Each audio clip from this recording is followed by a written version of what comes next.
Bom, boa noite novamente, né?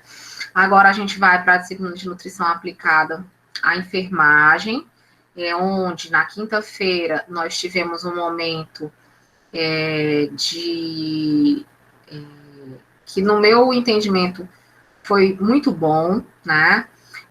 Tanto para vocês se familiarizarem, né, com a participação em liga acadêmica, em projetos de extensão, né?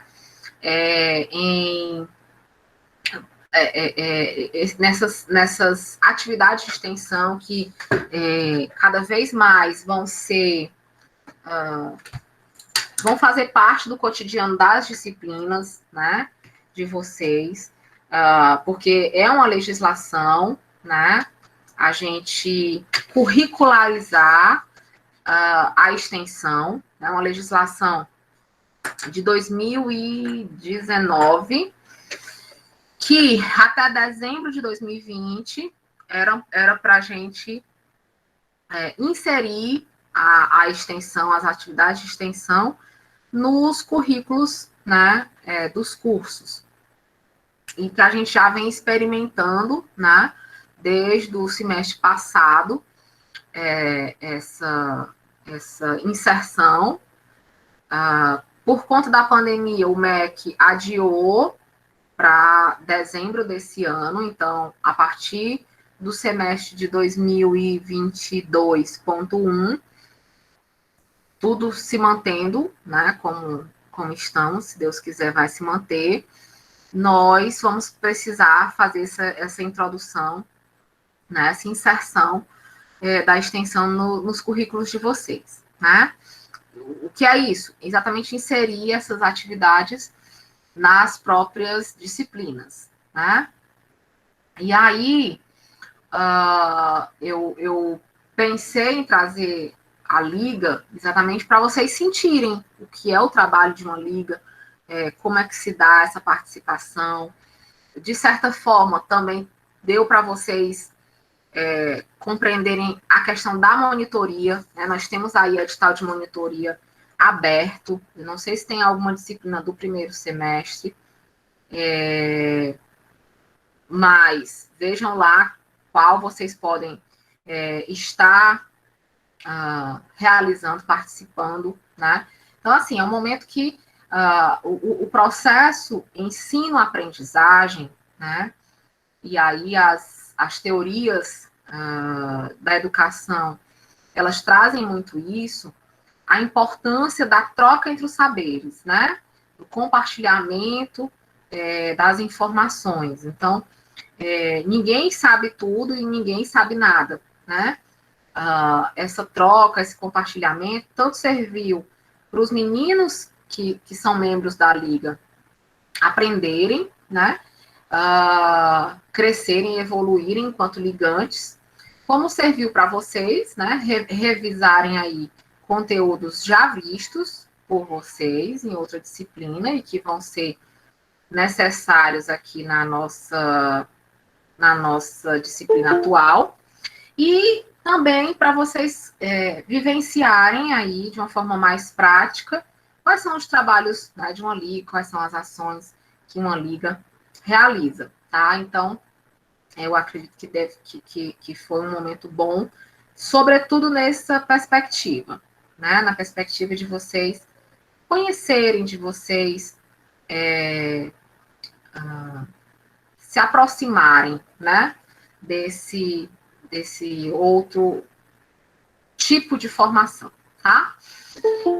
E aí, a gente estava conversando aqui, a gente estava tirando algumas dúvidas com relação à atividade de extensão lá da disciplina de processo, saúde e doença, né? A Lori vai me ajudar lá. Vocês vão se distribuir em 4 grupos de 6 alunos.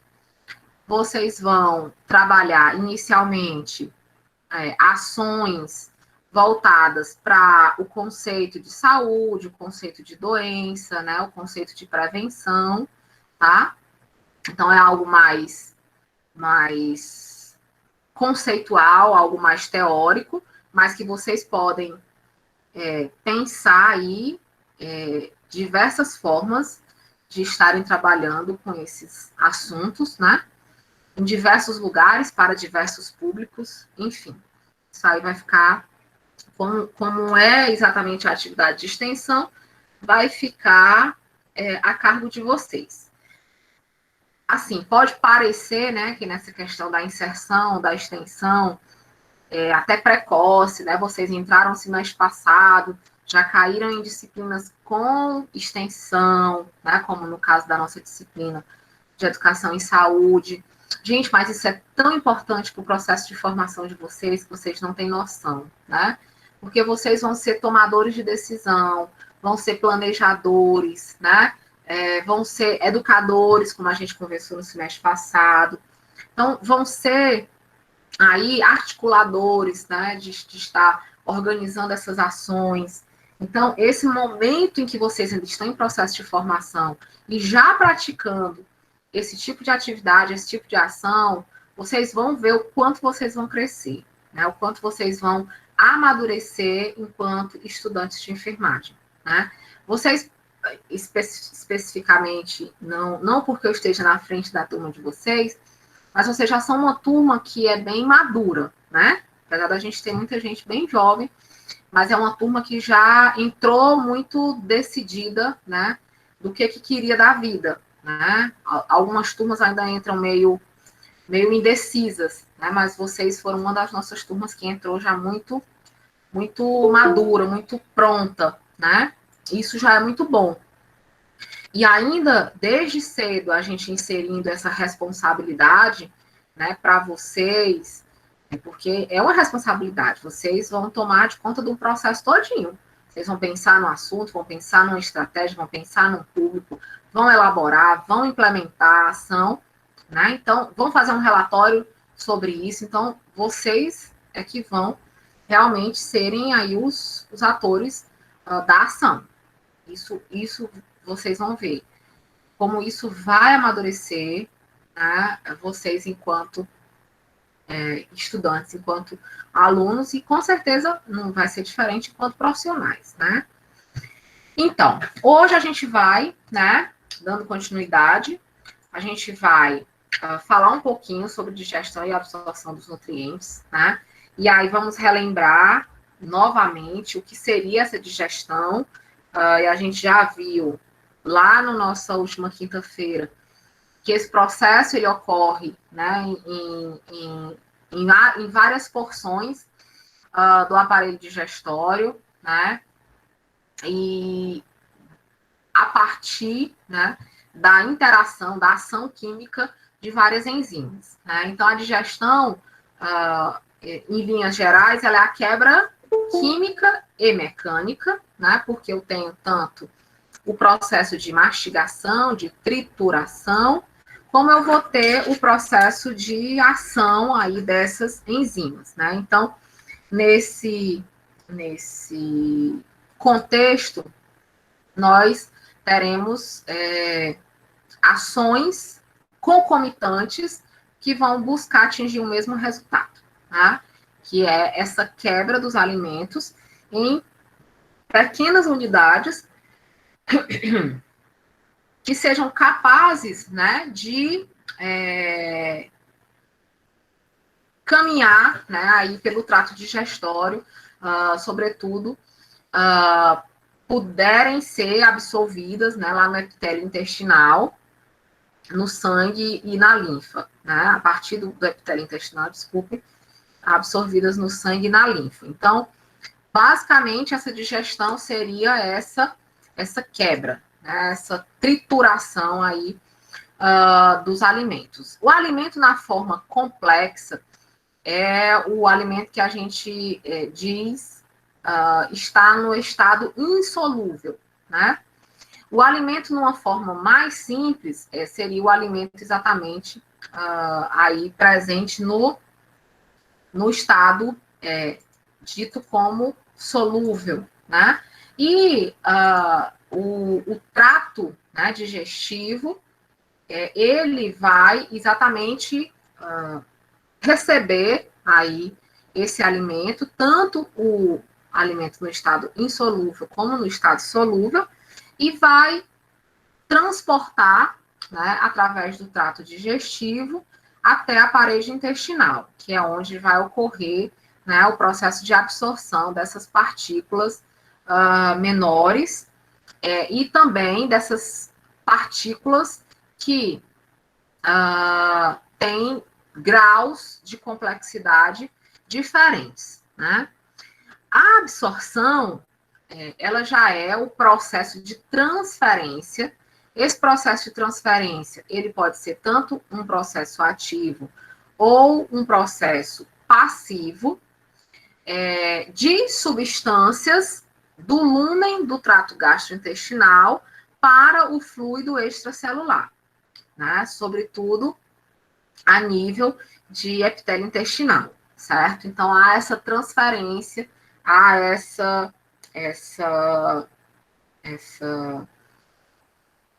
absorção, essa captação, né, das substâncias através desse processo denominado absorção.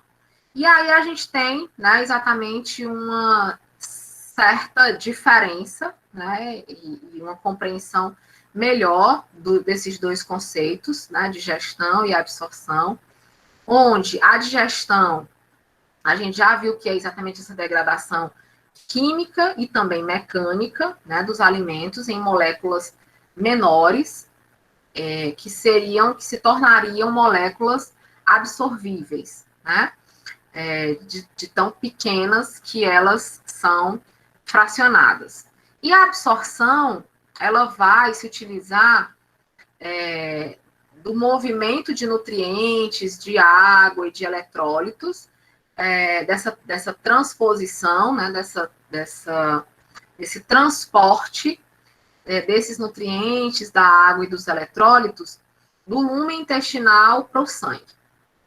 E aí, nós temos adaptações absortivas, né, do intestino delgado, que vão ajudar a facilitar esse processo. Opa, desculpa, só ligar aqui o laser point para ficar melhor.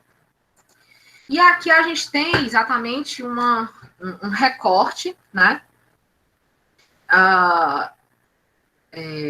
aproximado de uma área desse lumen intestinal, dessa luz intestinal, né? E a gente percebe exatamente onde estão os nódulos linfáticos, né? Que vão ser exatamente os pontos onde vai haver esse transporte, né? A gente tem também o percurso, ele é ondulado, né? Para exatamente, através de movimentos, ser capaz dessa musculatura e encaminhando e dando um direcionamento para esse alimento, para esses nutrientes, água e eletrólitos, né? Também temos,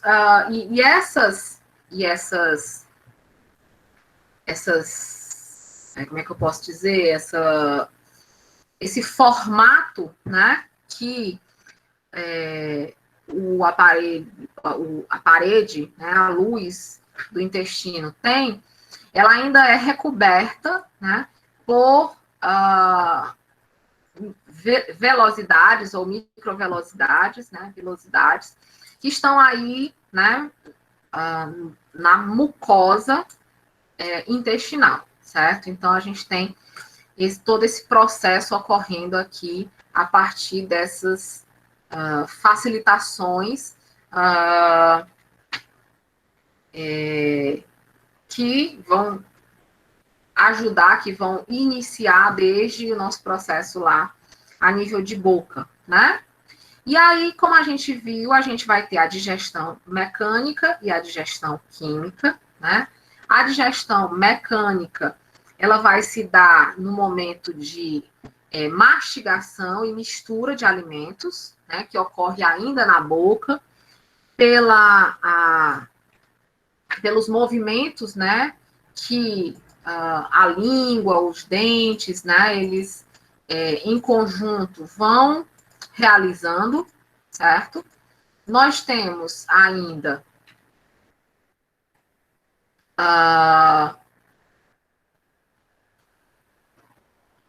nesse processo, né? Os dentes, eles vão trabalhar de uma forma muito mais intensa no processo de mastigação, né, ou trituração do alimento, e a língua, ela vai ajudar no processo de movimentação e de deglutição desses alimentos. A digestão química, né, ela se dá através da ação de enzimas digestivas. Essa ação dessas enzimas, sobretudo, nós vamos ter enzimas específicas para cada tipo de nutriente, né? Então, por exemplo, a pitialina, né, ou a chamada também amilase salivar, ela é uma enzima presente na boca, na saliva, que ela já vai atuar no processo de digestão, sobretudo de carboidratos, né? Mas, de modo geral, ela tem um certo alcance nos demais tipos de alimentos, né? E também a gente vai ter aí enzimas digestivas, né, que vão ser responsáveis pela digestão dos carboidratos, pela digestão de proteínas, pela digestão de gorduras, né?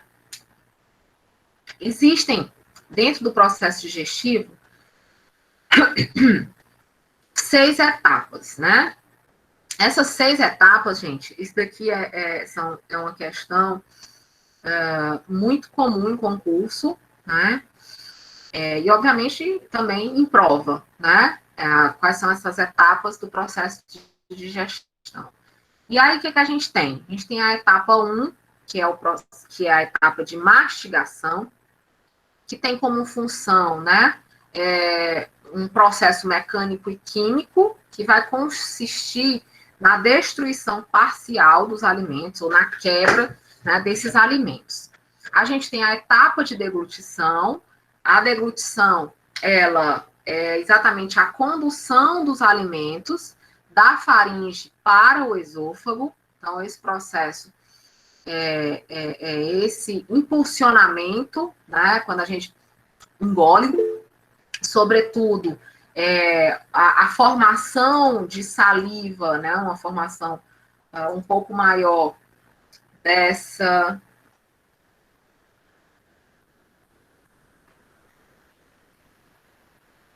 Certo. Essa formação, né, de saliva, ela ajuda aí a facilitar esse processo de deglutição, né, ou seja, a gente vai estar, né, com a ajuda da saliva, com a ajuda dos movimentos, a gente vai estar empurrando, né, esse bolo alimentar para dentro, né, para fazer esse percurso aí no trato, né, sobretudo aí a nível de faringe e laringe, desculpem, e esôfago. Temos a etapa de ingestão, né? A ingestão, ela é o momento de chegada do alimento ao estômago, tá? Então, a gente diz que a comida foi ingerida, né, quando ela atinge o estômago, certo? Quando eu só coloco aqui a comida na boca, o alimento na boca, eu não tive um processo de ingestão.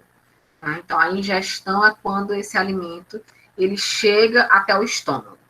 E aí, né, a gente tem o processo de digestão. Uma sequência mais ou menos lógica, mas como a gente viu lá no processo de mastigação, já se iniciam ações enzimáticas para esse processo de digestão, né? E aí o processo de digestão, ele é exatamente a transformação dos alimentos em moléculas cada vez menores, que possam ser capazes, né, de ser absorvidas pela parede, pela mucosa intestinal. que aí é exatamente o início da próxima etapa, que é a etapa de absorção, que é um processo feito pelo intestino, no qual, com a ajuda de facilitadores, com a ajuda de alguns processos, né, de processos tanto ativos como passivos, há essa transposição, há esse trânsito, essa transferência desses nutrientes da água, através, né, da mucosa intestinal para a corrente sanguínea. E, por último, né, a sexta etapa é o processo de defecação, né, que é a forma que o organismo tem para liberar o que não é digerido pelo trato gastrointestinal, ao que não é digerido e que também não é absorvido. Sobretudo, a gente até determinados tipos de alimentos, a gente vai conseguir efetuar o processo de digestão, mas eles são absorvidos, eles caem aí no intestino para serem absorvidos pela corrente sanguínea numa quantidade tão excessiva, tão excedente, que não se consegue absorver tudo. E aí esse resto também não absorvido, junto com os componentes que não foram digeridos, eles vão para o resto do percurso, né, do trato gastrointestinal, e são excretados e são liberados, né, para fora do organismo através do processo de defecação, certo? Então, é esse o fluxo, né? E aí, essas etapas, né, de novo, são muito comuns, né, caírem como questão de prova de concurso. Bom, o que a gente tem? A gente tem a ingestão de alimentos, né, que usualmente a gente ingere em grandes moléculas, porque a gente se alimenta, sobretudo nós adultos, de alimentos sólidos, né?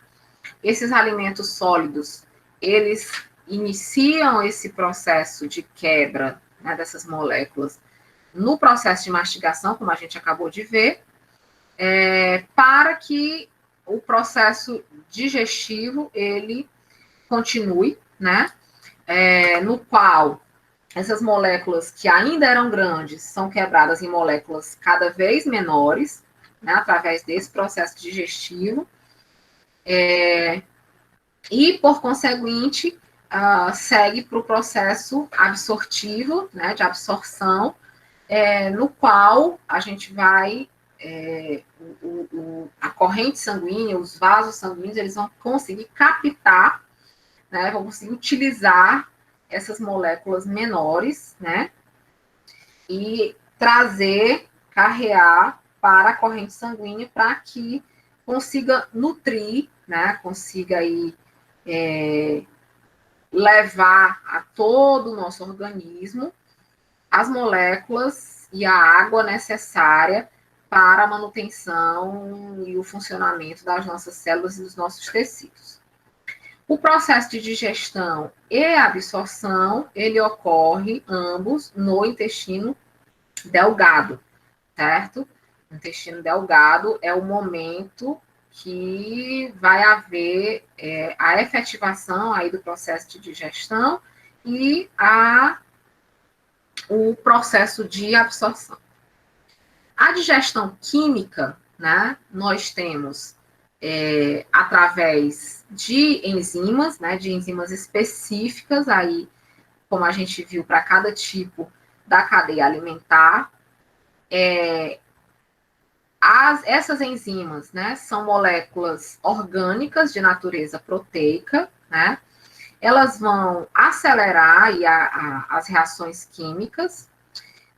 Como eu já falei, elas são específicas, porque elas têm a possibilidade de atuar sobre um tipo específico de substância, né? Sua ação, ela é influenciada pela temperatura e pelo pH, E a sua designação, né, termina com o sufixo ase, né? Tipo transaminase, proteinase, enfim, lipase, são as enzimas específicas que vão atuar nesse processo de digestão química, certo? E aqui é um desenho esquemático, um desenho representativo desse processo, né, de digestão, utilizando aí esses tipos de enzimas, tá? A digestão química, né, como a gente viu, ela vai se iniciar na boca, através do suco digestivo ou da própria saliva, né? E através da enzima digestiva, né, que é a chamada amilase salivar, que vão iniciar esse processo de digestão. No estômago, né, também através do suco digestivo, que é o suco gástrico, né? Na boca, o nosso suco digestivo é a saliva. No estômago, o nosso suco digestivo é o suco gástrico.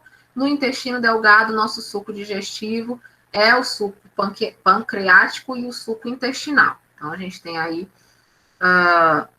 líquidos, sucos que são responsáveis por facilitar esses processos de digestão química em cada um dos órgãos que vão ocorrer essa ação dessas enzimas. Como eu estava falando, no estômago, né, nós vamos ter o suco digestivo, que é o suco gástrico, e as enzimas digestivas são, sobretudo, as proteases e as lipases, né? Ou seja, as enzimas que vão atuar na digestão das proteínas e na digestão das gorduras, sobretudo, certo? No intestino, né, como eu já falei, nós vamos ter dois sucos gástricos diferentes, né, o pancreático e o intestinal, e a gente vai ter enzimas digestivas, né, como a amilase pancreática, a maltase, vamos continuar tendo proteases, vamos ter peptidases e vamos também continuar tendo as lipases, certo? Então, essa digestão, né, química, ela também é facilitada pela ação da digestão mecânica, né, onde na boca, né, através, sobretudo, da mastigação, com o auxílio dos dentes, né, para fazer esse processo de trituração conforme o tipo de alimento, por isso que os nossos dentes, eles têm formatos diferentes, né? E esses formatos os faz ter funções diferentes, né? Então, eu tenho dentes mais específicos para corte, eu tenho dentes que são mais específicos para rasga de alimento, eu tenho dentes que são mais específicos para o processo de trituração, de quebra, né? Então, a nível de boca, vamos ter aí o processo de mastigação, onde nós vamos ter o alimento quebrado em pequenas partículas, que, misturado aos sucos, né, digestivos e ao mecanismo, né, de peristaltismo, ele vai seguir aí o seu caminho, vai seguir o seu fluxo, tá? E a nível de enzimas, né? As enzimas que são presentes aí no suco digestivo, elas alteram os nutrientes, né? Transformando eles em formas solúveis, né? Ou seja, em formas que conseguem se solver, sobretudo através da água, né? Para que possam ser absorvidas de forma simples e facilitada, né? E aí a gente tem alguns exemplos aí dessas reações químicas, né? Que a gente tem, que são reações exatamente de hidrólise, né, na qual vão surgir, vão juntar, né, açúcares, e aí vai haver o processo de transferência mais passiva desses açúcares, certo? Bom, cada enzima digestiva, ela vai ter uma ação específica, né? E cada grupo de enzima, ele termina com o sufixo ase, como eu já falei. A amilase, né, ela vai atuar sobre os amidos. A lipase vai atuar sobre os lipídios. A lactase vai atuar sobre a lactose. A sacarase vai atuar sobre a sacarose. Então, os diversos tipos, né, de alimentos que a gente consome ao longo do dia, que tem, né, que são de uma dessas classes, né, vão exatamente estar atuando nessas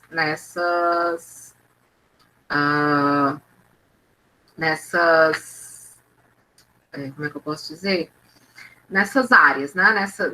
Nesses tipos de alimentos, né? Então, se eu tenho o lipídio para ser quebrado, para ser digerido, então entra em ação aí a lipase para fazer esse processo, né? Para estar aí atuando, né, nesse processo e facilitando essa digestão.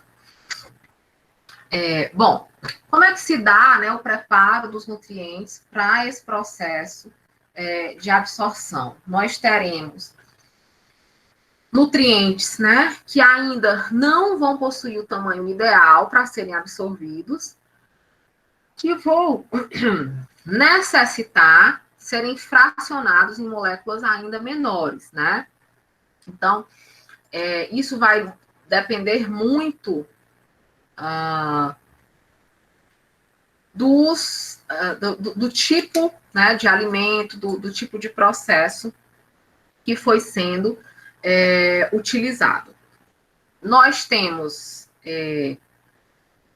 nesse contexto, o bicarbonato de sódio, né, que é enviado pelo pâncreas através do suco pancreático, que a gente viu que vai estar presente lá a nível de intestino. Esse bicarbonato, ele tem uma função mais básica, que é neutralizar a acidez do quimo originada no estômago, né? Então, a acidez do quimo faz com que o pâncreas ele produza bicarbonato de sódio para que faça a neutralização dessa acidez e que consiga, né, um pH mais básico de 8,3. Então, é mais ou menos esse o processo, né? Um exemplo, né, do processo que ocorre para esse preparo desses nutrientes, para deixá-los prontos, né, para o processo de absorção. Enzimas, né, e os tipos de digestão, como a gente já foi vendo, elas são secretadas, entre outras, né, enzimas que promovem a degradação de alimentos mais complexos, onde a gente vai ter a amilase, e um grande exemplo é a amilase salivar, né, que vai focar aí, vai buscar a digestão do amido. A tripsina, né, que vai atuar na digestão das proteínas. Nós temos ainda a lipase, que vai atuar na digestão das gorduras, certo? O preparo desses nutrientes, né, a partir das enzimas pancreáticas, vai fracionar as moléculas dos alimentos em amilase pancreática, né, e aí a amilase pancreática ela vai ter a função de digerir, né, os carboidratos. Temos ainda a tripsina, a quimiotripsina e a carboxipolipeptidase, que elas vão atuar na digestão das proteínas, né? Essa digestão, ela tem, né, por principal aí, característica, essa digestão das proteínas, né? Essa digestão das proteínas, ela vai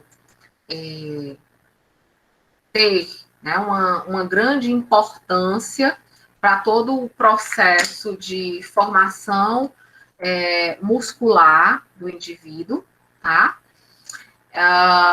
E aí a gente também vai ter, ainda como exemplo, né, de enzima pancreática, a lipase pancreática, que essa vai estar atuando no processo de digestão das gorduras neutras em ácidos graxos e em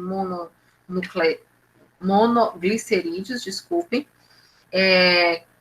exatamente com o intuito, né, de absorver as gorduras necessárias para os nossos processos de gasto de energia, de consumo de energia, que é um dos principais objetivos, né, das gorduras. Mas, como eu falei para vocês, quando há um excesso de gordura, né, nos alimentos, a lipase pancreática não consegue preparar o suficiente essas gorduras, quebrar o suficiente essas gorduras para o processo de absorção.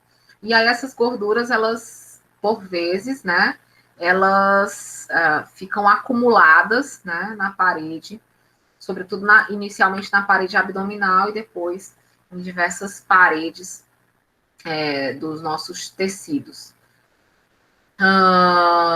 E aí, né, se dá aquele processo de gordura, né, de obesidade, né, de elevação do peso, tá? E, obviamente, de elevação dos lipídios, né, que circulam na corrente sanguínea, tá? Temos ainda a esterase de colesterol, que ela vai hidrolisar os ésteres de colesterol. E vamos ter também a fosfolipase, que vai remover ácidos graxos dos fosfolipídios, tá? Então, a gente tem aí esse conjunto. No suco entérico, né, e no suco pancreático, suco entérico produzido no intestino delgado, ele vai ter, né, para facilitar esse processo, as enzimas peptidase, sacarase e lactase, que vão degradar, respectivamente, proteínas, né, o carboidrato e a sacarose, e o carboidrato e a lactose. O suco pancreático, produzido no pâncreas, ele vai liberar, sobretudo, as enzimas amilase pancreática, lipase pancreática e a tripsina, né, que vão atuar na absorção, na degradação do amido, dos lipídios e das proteínas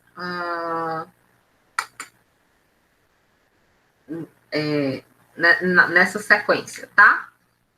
Vamos na digestão, né, de lipídios, que é a digestão aí das gorduras, o que nós temos, né? Nós temos um processo de ingestão de gorduras, né, através de alimentos ricos em gorduras. Essas gorduras, né, elas vão adentrar aí ao nosso estômago, né, vão ser ingeridas através exatamente dessas dietas mais ricas em gorduras, dietas de fast food, dietas de grande consumo de óleos, né, manteigas, enfim. Quando essas gorduras, elas, né, adentram o estômago, vai haver exatamente uma emulsificação mecânica, né, promovida pelo estômago, e também, né, uma degradação aí dessas moléculas de gordura, tá? Então, inicia o processo aí de quebra, né? Mas esse processo ele ainda vai continuar. As lipases, né, do estômago, elas vão exatamente já atuar, né, nesse momento. E aí essas gorduras, elas seguem o trajeto do trato digestório, né, passando aí pelo duodeno, onde praticamente nada vai acontecer, mas vai iniciar o processo de absorção intestinal, né, logo abaixo do duodeno, e através também, né, da interseção do suco pancreático e do suco biliar, havendo a degradação, né, e a formação de moléculas menores, né, aí a nível de duodeno, e elas vão ser excretadas, né, em forma de cálcio, né, em formato de cálcio. Por isso, gente, que em alguns pacientes, né, há a produção dos cálculos, né, no pâncreas, dos cálculos na vesícula, quando se tem uma alimentação muito rica em gorduras, né? Então, a gente come muita gordura, há um excesso, né, de gordura que vai ser transformado, né, em vários processos químicos em enzimas, né, desculpem, em cálcio, tá? Você quer falar, Lori?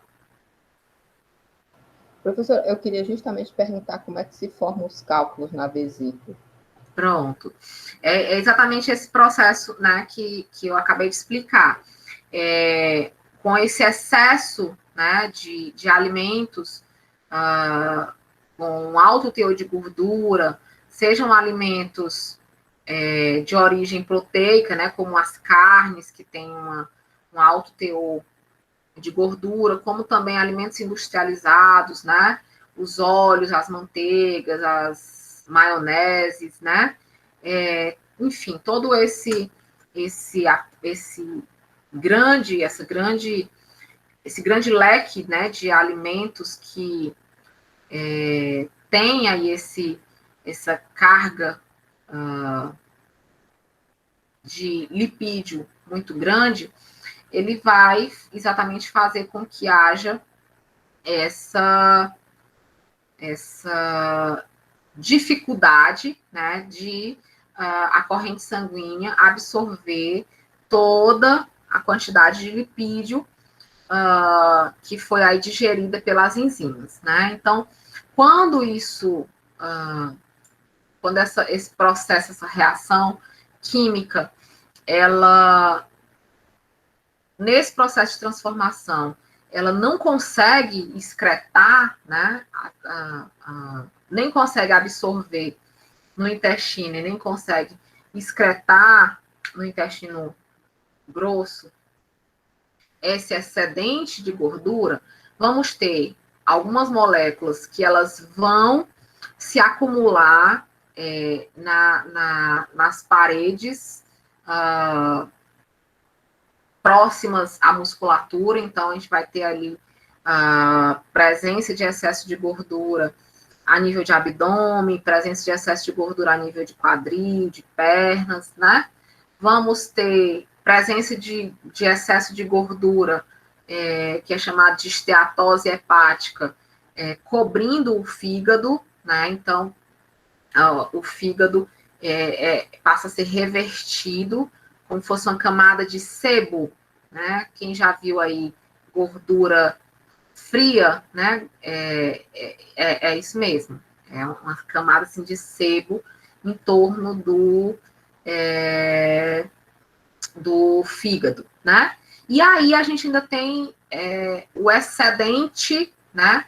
Que ele vai ser excretado no forma de cálcio, a 5%, né? E aí esse cálcio, né? Cálcio a gente sabe que é um dos principais componentes aí dessas formações em formato de osso, de pedra, né? Nesse formato mais sólido, né? E aí essas excretas, né? Desses cálcios, eles vão se acumular exatamente como eles vão ser levados por esses sucos, né? Suco pancreático, suco biliar, eles vão acabar adentrando essas áreas, né? E com o acúmulo, né, de permanência de uma dieta rica em gordura, eles vão aumentando de tamanho, né? Vão se juntando, e aí, em alguns anos, você tem cálculos, né, preenchendo aí toda a vesícula, ou todo o pâncreas, né? Então, sobretudo a vesícula, é bem mais comum, né, a presença de cálculos na vesícula, tá? É muito comum também, gente, nessa formação, né, dos cálculos na vesícula, quando a gente é gordinha, né, e a gente tem um emagrecimento muito brusco. No processo de emagrecimento, além, por exemplo, sobretudo quando é utilizando algum tipo de medicamento para ajudar no processo de emagrecimento, alguns medicamentos eles aumentam o metabolismo para fazer com que haja um consumo maior de gordura, e outros medicamentos ele atuam na saciedade, né? Na sensação de que a gente está saciado. E aí também, né, obviamente, a gente esses medicamentos, eles vão atuar, né, na quebra dessas camadas de gordura acumulada, né, tanto no fígado, como na parede abdominal, né? Então, essas gorduras acumuladas, elas passam também a ser quebradas através da ação desses medicamentos ou dessa dieta, né, que está sendo realizada, ou da prática de atividade física mais intensa. E aí, nesse contexto, né, essa gordura, ela também acaba não conseguindo, né, ser absorvida inteiramente pelo intestino para cair na corrente sanguínea, e ela também é transformada em cálculos, né, em cálcio e em cálculos na vesícula, certo? Então, é muito, muito comum pacientes ou pessoas que têm esse emagrecimento de forma mais rápida evoluírem com quadros de cálculo na vesícula, tá? Quem não deu, a Joyce, acho que levantou primeiro a mão. Professora, você falando aí, eu me lembrei aqui do meu padrasto.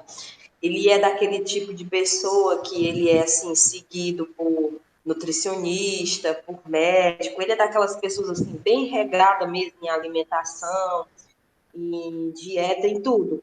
E esses dias ele teve que se operar de pedra na vesícula. Aí a gente estava assim, eu estava assim, me perguntando, né, por quê?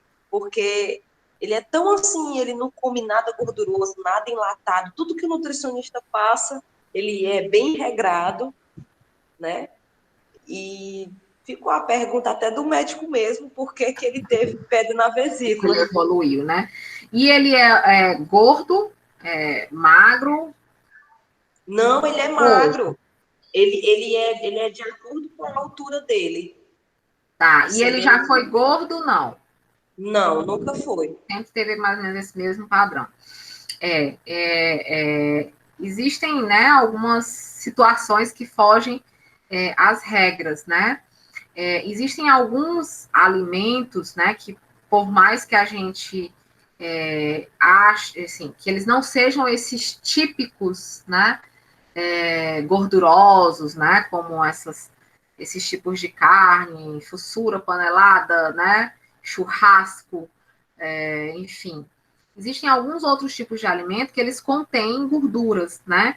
E aí, se você tiver qualquer que seja a dificuldade em metabolizar, né, em fazer esse processo de digestão dessas gorduras, vai acabar acumulando, né? É como também, às vezes, a gente pensa que só quem tem colesterol elevado é quem é gordo, né? Quem é obeso. E não, né? Lá no hospital, eu já trabalhei diretamente com uma pessoa, mas hoje ela ainda trabalha lá. A gente não trabalha mais no mesmo setor. E aí, o que acontece? A gente pedia lanche, né, lá no setor, ela come, e a gente brinca com ela é bem moreninha, e a gente chama ela de nega, né? Aí, esta nega não come, não engorda de ruim, né? Mas assim, ela come muito, ela é mais baixa do que eu, né? E ela come assim, um prato de trabalhador, sabe? Aqueles pratos assim, né? Bem, bem cheios. E ela é bem magra, né? No entanto, gente, ela tem o colesterol elevado, né? Coisa que eu, que já sou mais gordinha, não tenho, né? Então,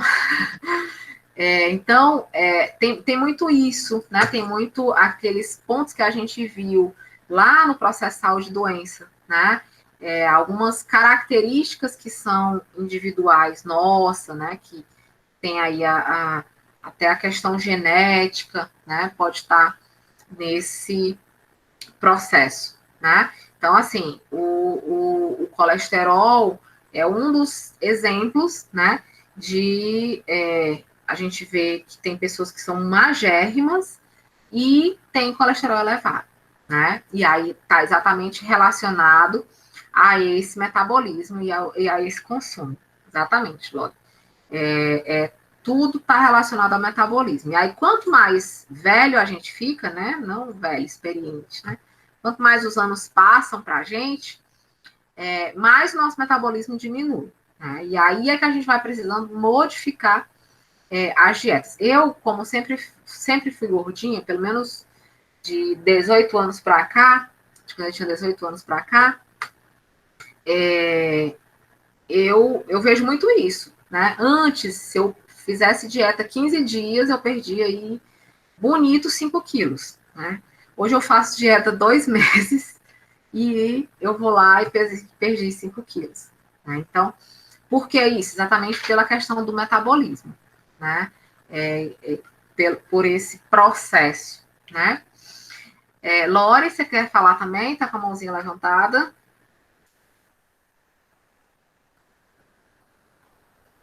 Sim, professor, eu ia perguntar justamente assim, porque, usando aí o exemplo do padastro da Joyce, também tem que levar em consideração que ele consumia quando ele era criança, né? Porque isso é o consumo de uma vida inteira.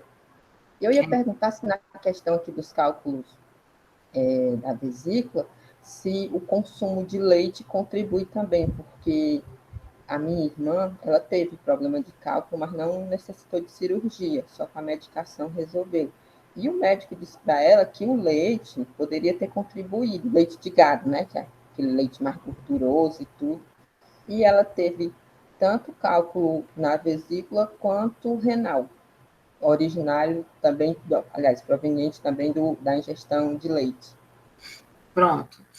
Pode sim, viu? Ele não é o vilão, certo? Ele não é o vilão, mas pode sim. Por quê? Porque o leite, né, sobretudo esse leite que não passa por esses processos industriais maiores, né, como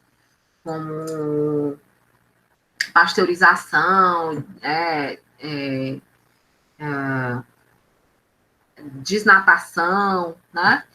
Eles são, né? E são os mais gostosos, né? Não sei vocês, mas eu prefiro eles, né? Eles tanto têm uma composição de cálcio muito elevada, como tem uma composição de gordura muito elevada, né? Então, ele tem aí os dois ao mesmo tempo, né? Que lá no estômago, aliás, no intestino delgado, né? O excesso de gordura vai se transformar em cálcio, né? Então, só vocês imaginem, né, como o leite, ele tem, sim, ele pode vir a interferir.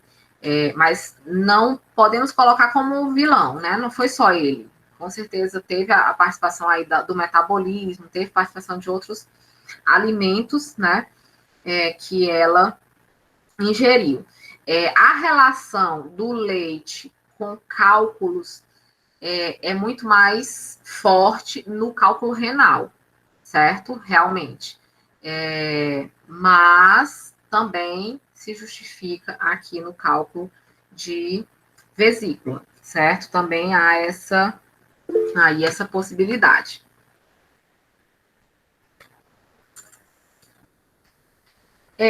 A gente vai, quando a gente for estudar basicamente todos os processos que ocorrem de digestão baseado naquela distribuição, né, dos alimentos, a gente vai conseguir entender bem melhor, né, esse processo, sabe, Roberto? Que ele tem um processo mais demorado, exatamente porque ele tem alguns componentes, né, que não seriam digeridos, teoricamente, por nós humanos, né? A gente sabe que o papel, por exemplo, que é feito da celulose, né, que é feito aí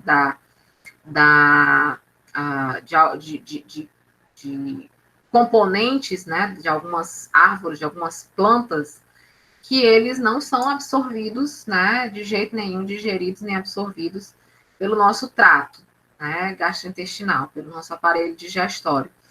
Então, o feijão, ele tem, dentro da sua diversidade de composição, ele tem alguns fatores, né, que vão estar dificultando essa digestão, né? Um deles é a questão da celulose, outro deles é a questão da quantidade de ferro, né?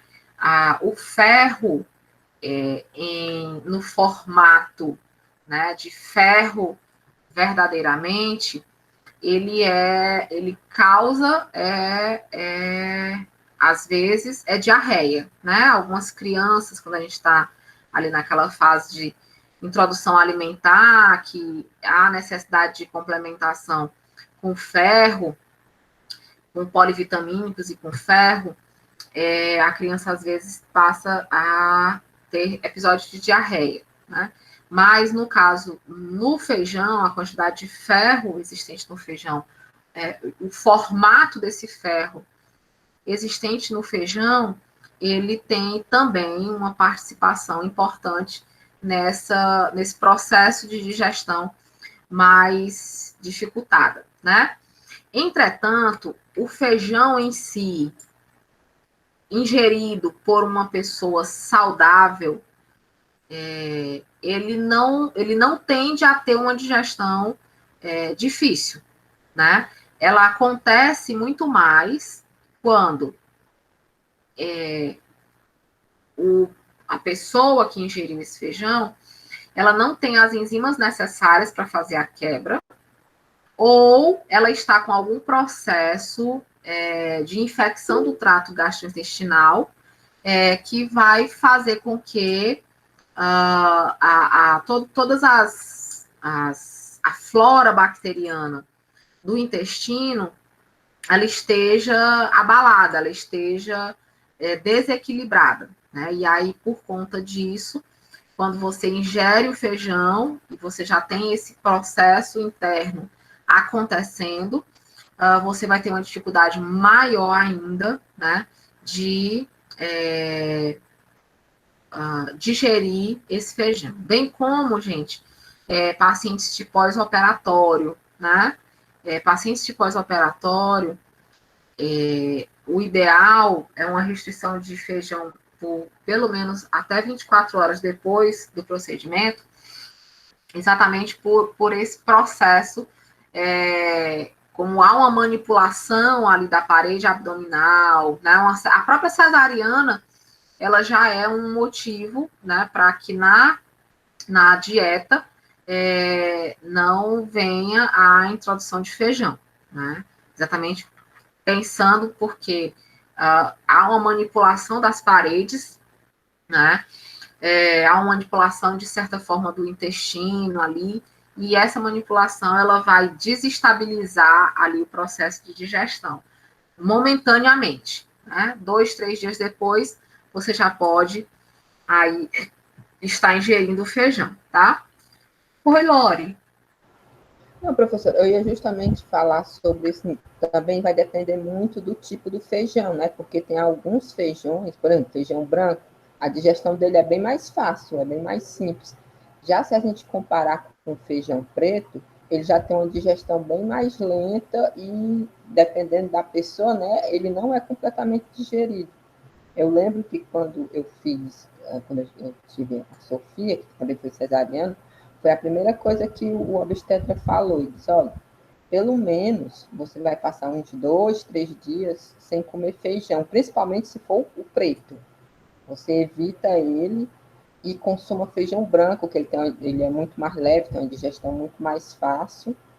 E o feijão preto não, ele já é muito mais consistente, aquela casquinha, né, que envolve os dicotilédonos, ela tem uma quantidade de celulose muito maior do que a do feijão branco. Então, é exatamente essas as peculiaridades, né? Vai depender de todo esse contexto aí, ok? Bom, continuando, nós vamos, né, ainda na digestão dos lipídios, das gorduras, né? Nós temos mais comumente gorduras neutras, né? Que são aí os chamados triglicerídeos.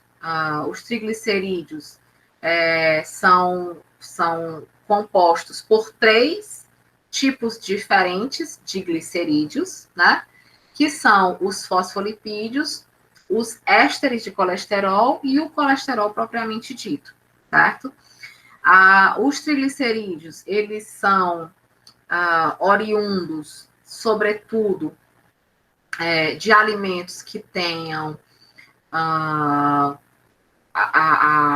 sua composição fermentada, né? Então, pães, alguns tipos de massas, bolos, cerveja, né? Todos esses alimentos que sofrem esse processo de fermentação, eles são os maiores vilões para a elevação dos triglicerídeos, né? Ele não está tão relacionado à gordura propriamente dita, mas sim ao tipo de alimento, né, que a gente tem aí nessa composição. Entretanto, né, como dentro dessa tríade está o colesterol bruto, se eu tenho uma elevação no colesterol, se eu tenho uma elevação na ingesta de alimentos gordurosos, obviamente eu também vou ter a elevação aí desses triglicerídeos. Acontece muito de você fazer um colesterol total, um exame de colesterol total, o colesterol vir dentro dos parâmetros, né? Colesterol total dentro dos parâmetros, HDL, LDL, enfim, todos os componentes do colesterol virem dentro dos parâmetros e vir apenas os triglicerídeos elevados. Então, nesse tipo de situação, com certeza, essa elevação dos triglicerídeos, ela se dá por conta desses alimentos fermentados. A digestão das gorduras, ela vai ser facilitada, né, enormemente pela bile.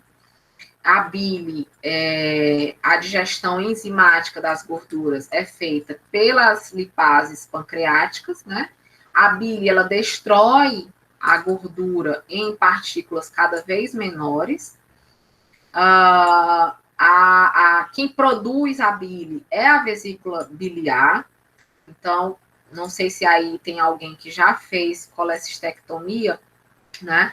Mas hoje eu já fiz, né? Hoje eu não tolero mais grandes quantidades de gordura, como eu tolerava antigamente, né? Quando eu como, por exemplo, uma pizza que ela tem muito queijo, né? Eu já sinto essa sensação que a gente chama de empachamento, né? Aquela sensação de que eu comi um boi e que o boi está ali na minha barriga e não vai para canto nenhum, né? Bem como esses tipos de alimento, né? Feijoada, panelada, fuçura, sarrabu, essas comidas, né? Gostosas, bem pesadas, né? Antes eu comia de boa, comia tranquilo, não tinha nada, mas hoje eu já não suporto mais, assim, não tolero mais. Se eu comer, tem que ser muito pouquinho, né? E aí eu ainda sei que eu vou comer e vou passar aí a tarde, entrando para a noite, nesse quadro aí né, pensando, de saciada, de não aguentar mais comer nada no restante do dia. A lipase, né, a lipase pancreática, ela vai exatamente quebrar as gorduras, transformando, né, em ácidos graxos e em glicerol. O que é mais produzido no pâncreas, né, e liberado pelo duodeno? A gente tem o suco pancreático, que ele vai produzir enzimas para degradar as proteínas. Então, a gente vai depender fundamentalmente do bom funcionamento do pâncreas para a quebra das proteínas, certo? No caso, principalmente a tripsina e a quimotripsina, elas que estavam inativas, né, pois são ácidas, poderiam degradar a parede do duodeno. Inativadas, elas têm uma forma de tripsinogênio, né, e quimotropsinogênio. E a gente ainda tem a enteroquinose, que ela vai ativar a tripsina e a quimotripsina, tá? Nesse contexto ainda da digestão, né, das gorduras, praticamente toda a gordura ela vai ser digerida a nível de intestino. E os processos principais vão ser através da emulsificação pelos sais biliares.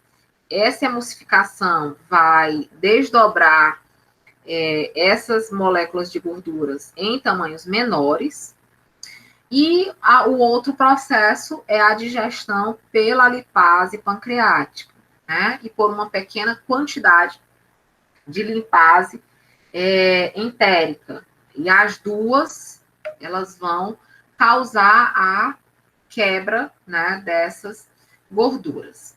Aqui a gente tem um desenho esquemático, exatamente desse processo que a gente acabou de ver, né? Onde a gente tem a gordura, né? Vamos ter a ação da bile em cima dessas gorduras, produzida no fígado, armazenada e secretada pela vesícula biliar.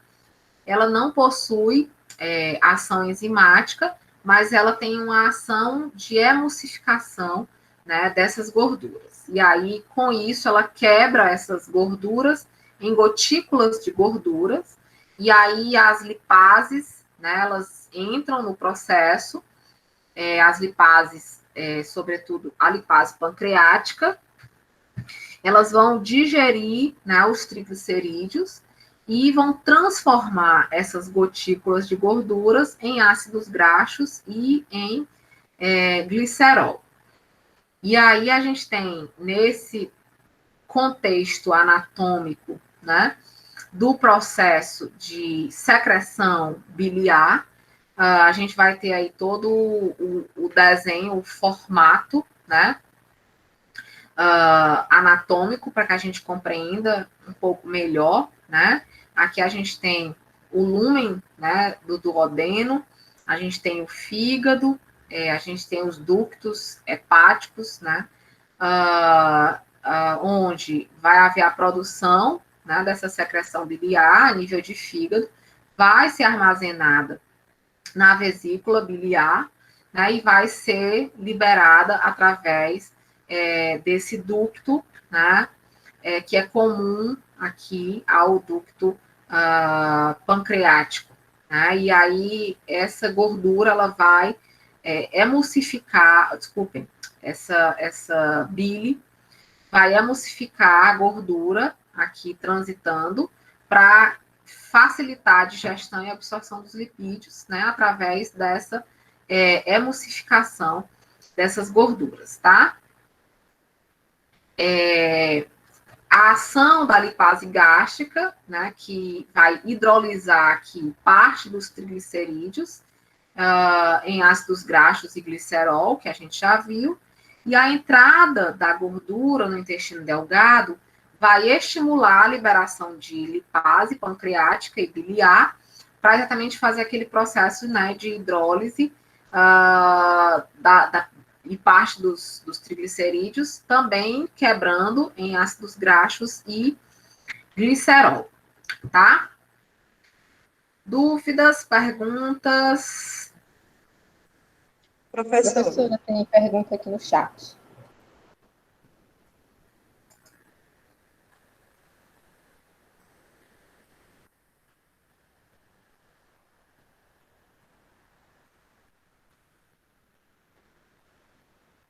A pergunta é se as substâncias químicas dos remédios o fígado é que absorve.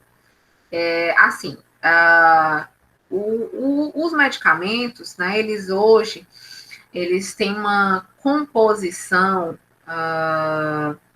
muito direcionada para o tipo, né, de ação que a gente espera deles, né? Tá bom, Kenny. E aí, nesse contexto, o que a gente tem? Cada vez mais, né, cada vez é mais comum que na hora da produção desses medicamentos, a gente tenha menos substâncias químicas, né, e mais fármaco, tá? Então, assim, antigamente você tinha um percentual de farinha, entre aspas, né, daquela composição dos remédios de substâncias químicas, né? E aí essas substâncias químicas, elas realmente eram muito mais maléficas, né? Causavam muita azia. Então, o paciente tinha muita alteração com relação a esses medicamentos, né? Hoje, o que a gente tem, né? Os medicamentos, né? Eles acabam tendenciando a serem confeccionados, né?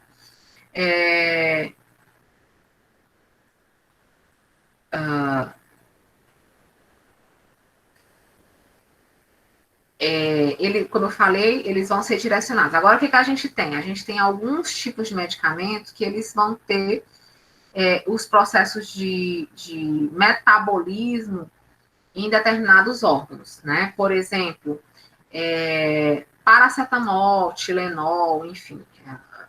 Essa droga, ela é altamente metabolizada no fígado, né? Ela vai direto para o fígado. Então, assim, a quantidade que ela foi ingerida, né, pode desencadear, né, uma inflamação, sim, a nível hepático, né. Um outro exemplo, os antibióticos, né, os antibióticos, eles costumam ser metabolizados no fígado também, mas eles têm uma relação muito próxima com os rins. Então, é muito comum o paciente ter alguma disfunção renal por conta da ingestão de antibióticos, né? Então, assim, respondendo aí a Lore, ao Jordão, né?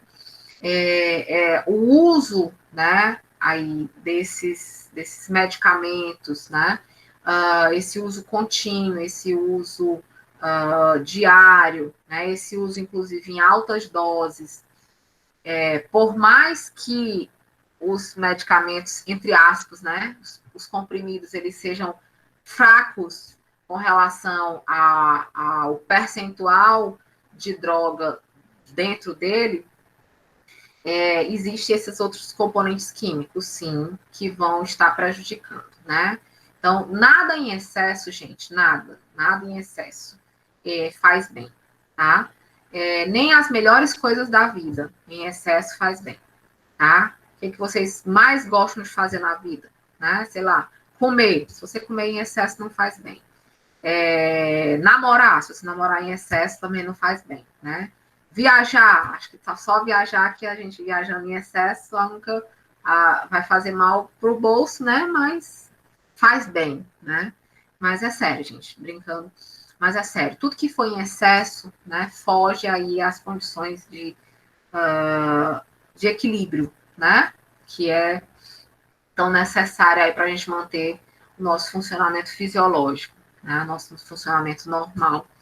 Então, não é o adequado, né? Eu entendo perfeitamente que devido à rotina de trabalho, às vezes há necessidade, né, dessas ingestões, né?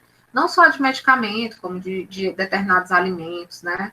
Quem trabalha nas grandes cidades, né, que tem uma vida louca, que sai de casa às 7 da manhã, vem chegar às 10 da noite, não para em casa para comer, né?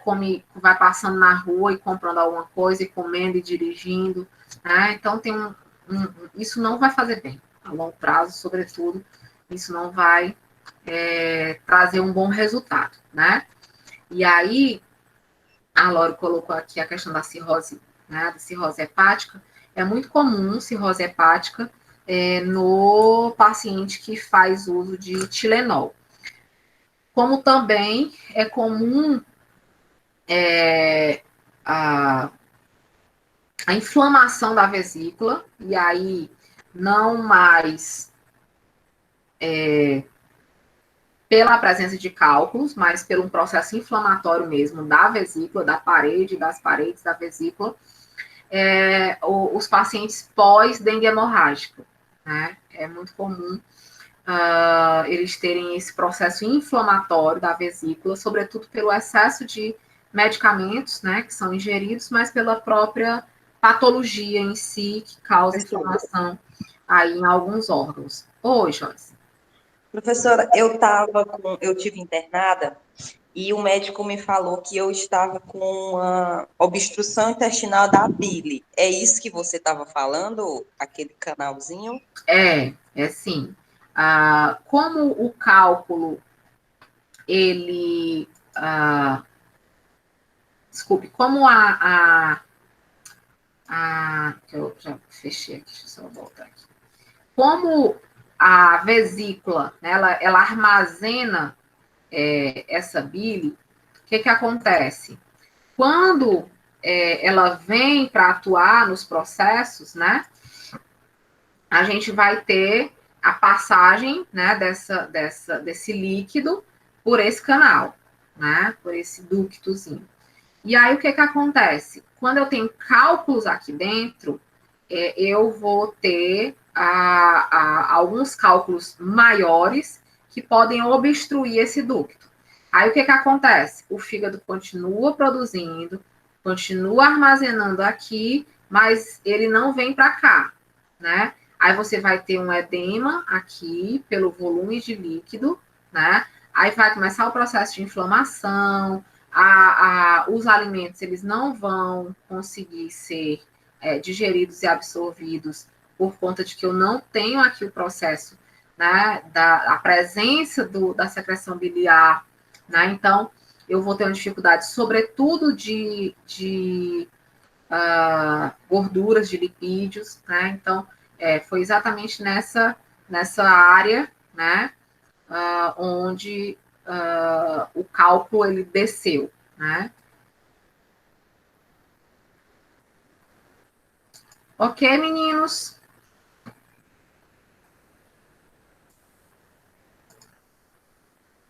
Professor, Oi. e quando o médico diz que a vesícula está estrangulada, ele quer dizer exatamente o quê? Que ela está muito inflamada? Tá muito... Usualmente, a gente usa mais esse termo no apêndice, né? Quando o apêndice está estrangulado, apendicite estrangulada.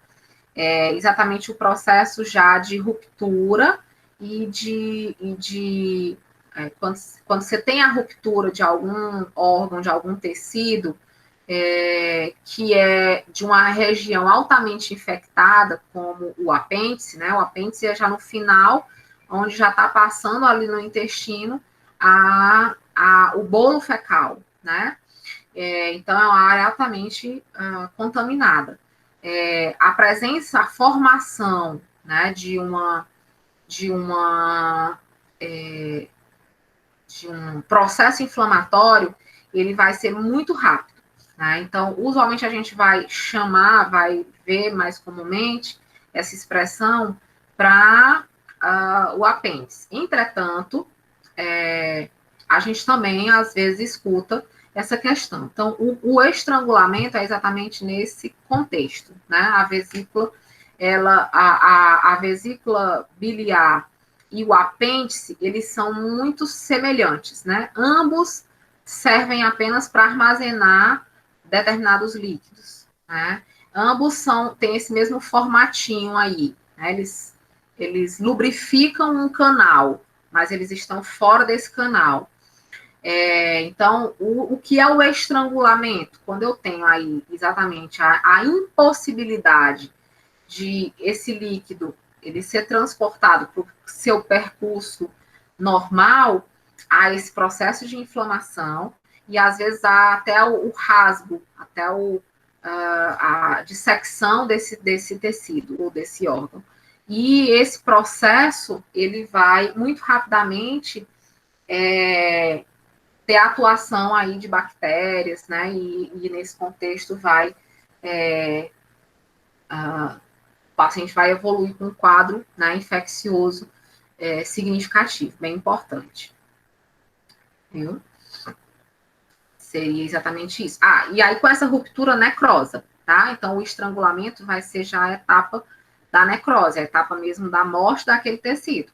Então você vai ter que tirar aquele tecido, né? Você vai ter que tirar o apêndice, você vai ter que tirar a vesícula. Professora, e nesse caso da remoção, no caso da vesícula, aí a pessoa fica tomando medicação para suprir ou ela pode viver feliz e satisfeita sem a Não, a gente vive feliz e satisfeita com essas restrições, né? Com essa dificuldade de estar ingerindo gorduras, como a gente ingeria antigamente, né? Mas a gente, assim, vida normal, né? Sem nenhuma reposição, nenhuma medicação, né? Agora com essa dificuldade. Vez ou outra tem um alimento mais ali carregado na gordura, a gente tem essa sensação, essa reação aí de enchimento, de dificuldade de digestão mesmo. Viu? Mais alguma coisa, meninos? Vou interromper aqui a gravação, tá? Eu já fui fazendo a frequência pelo que vocês foram